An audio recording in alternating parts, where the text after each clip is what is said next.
नमस्कार। आज हम राजस्थान सरकार के एक बहुत ही ज़रूरी सर्कुलर पर बात करने वाले हैं।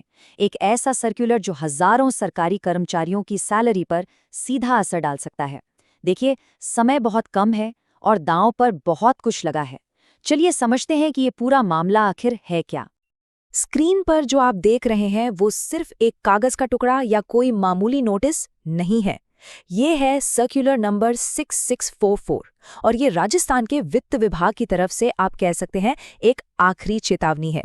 इसमें जो तारीख लिखी है ना, वो सिर्फ एक डेडलाइन नहीं है बल्कि हजारों कर्मचारियों के सर पर लटकती एक तलवार है। अब इस पूरी चेतावनी के केंद्र में एक नया नवेला डिजिटल सिस्टम है, IFMS 3.0। पहले हमें इसे समझना होगा, तभी हम इस सर्कुलर की असली गंभीरता को समझ पाएंगे। तो सवाल उठता है कि ये IFMS 3.0 आखिर है क्या चीज़। इसका पूरा नाम है इंटीग्रेटेड फाइनेंशियल मैनेजमेंट सिस्टम। अगर आसान भाषा में कहूँ तो ये एक ऐसा सॉफ्टवेयर है जिसे सरकारी कर्मचारियों की सैलरी से लेकर पेंशन तक हर तरह के पेमेंट को डिजिटल और एकदम स्मूथ बनाने के लिए डिज़ाइन किया गया है।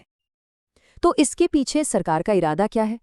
उनका लक्ष्य है एक ऐसी पेमेंट व्यवस्था बनाना जो पूरी तरह से पारदर्शी हो, जिसमें कोई हेरफेर ना हो सके, जो कुशल हो, तेज हो और सटीक हो। मतलब एक ऐसा सिस्टम जिसमें गलती की कोई गुंजाइश ही ना हो और सब कुछ घड़ी की सुई की तरह एकदम टाइम पर हो।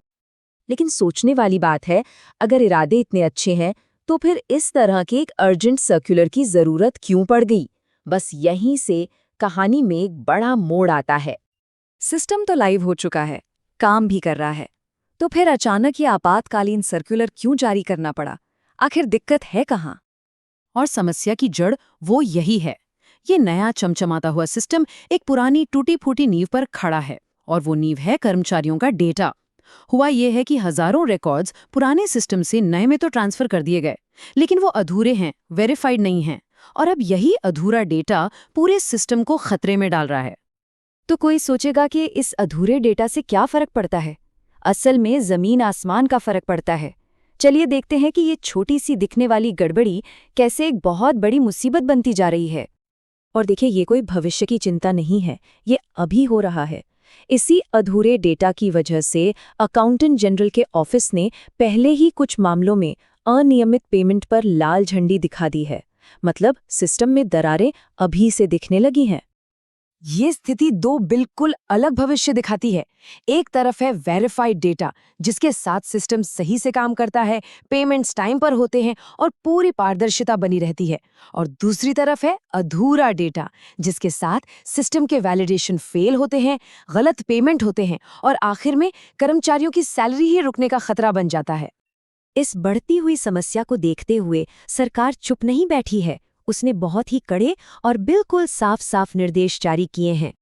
सरकार का एक्शन प्लान 5 हिस्सों में बटा हुआ है। नंबर 1, सभी डिपार्टमेंट हेड्स को हर एक कर्मचारी का डेटा वेरीफाई करना होगा। नंबर 2, DDOs यानी जो अधिकारी पेमेंट करते हैं, उन्हें इस काम को सबसे पहली प्राथमिकता देनी होगी। नंबर 3 और 4 कहते हैं कि अगर कोई भी गड़बड़ी होती है तो DDOs और डिपार्टमेंट हेड ये दोनों ही पूरी तरह से जिम्मेदार होंगे। और 5वां और सबसे ज़रूरी चेतावनी, अगर फरवरी तक डेटा अपडेट नहीं हुआ तो मार्च की सैलरी नहीं बनेगी। और ये सब कुछ हवा में नहीं है, ये लिखित में है, बिल्कुल स्पष्ट। जिम्मेदारियां तय कर दी गई हैं और नतीजे भी साफ साफ बता दिए गए हैं, ताकि बाद में कोई ये ना कह सके कि हमें पता नहीं था। और अब बात करते हैं उस चीज की जो सबसे ज्यादा मायने रखती है, डेडलाइन। और अगर ये डेडलाइन चूक गई तो क्या होगा? देखिए, ये पहली बार नहीं है कि सरकार ने ये चेतावनी दी है। अक्टूबर 2025 में भी एक निर्देश दिया गया था, लेकिन उसे बड़े पैमाने पर नजरअंदाज कर दिया गया। इसीलिए 2 फरवरी 2026 को ये अंतिम चेतावनी आई। अब सिर्फ फरवरी का महीना बचा है। मार्च महीने की सैलरी प्रोसेस होने से पहले ये काम पूरा होना ही चाहिए, वरना अप्रैल में हजारों बैंक खाते खाली रह सकते हैं।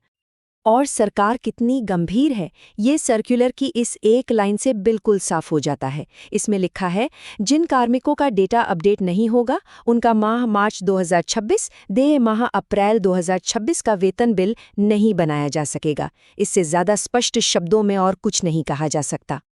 इस सर्कुलर की सबसे महत्वपूर्ण लाइनों में से एक ये भी है कि अगर वेतन रुकता है तो इसकी जिम्मेदारी सीधे सीधे आहरण एवं वितरण अधिकारी यानी डीडीओ की व्यक्तिगत रूप से होगी। जवाबदेही पूरी तरह से तय कर दी गई है। तो इस पूरी कहानी से मुख्य बातें क्या निकल कर आती हैं? पहली, IFMS 3.0 को साफ सुथरा वेरीफाइड डेटा चाहिए, वरना ये काम नहीं करेगा। दूसरी, डेटा में गड़बड़ियों की वजह से पेमेंट में दिक्कतें पहले ही शुरू हो चुकी हैं। तीसरी, फरवरी 2026 आखिरी मौका है। चौथी, अगर ये मौका चूक गया तो मार्च की सैलरी रुकेगी। और पांचवी, इसकी सीधी जिम्मेदारी अधिकारियों की होगी। ये पूरा मामला एक बड़ा सवाल खड़ा करता है। जैसे जैसे सरकारें और शासन व्यवस्था डिजिटल हो रही है, इस बदलाव को सभी के लिए सफल और न्यायपूर्ण बनाने के लिए सबसे जरूरी चीज क्या है? क्या वो एडवांस तकनीक है, बेहतर प्रक्रियाएं हैं, या फिर डेटा की सच्चाई और उसकी सच्चाई? इस पर विचार जरूर कीजिएगा।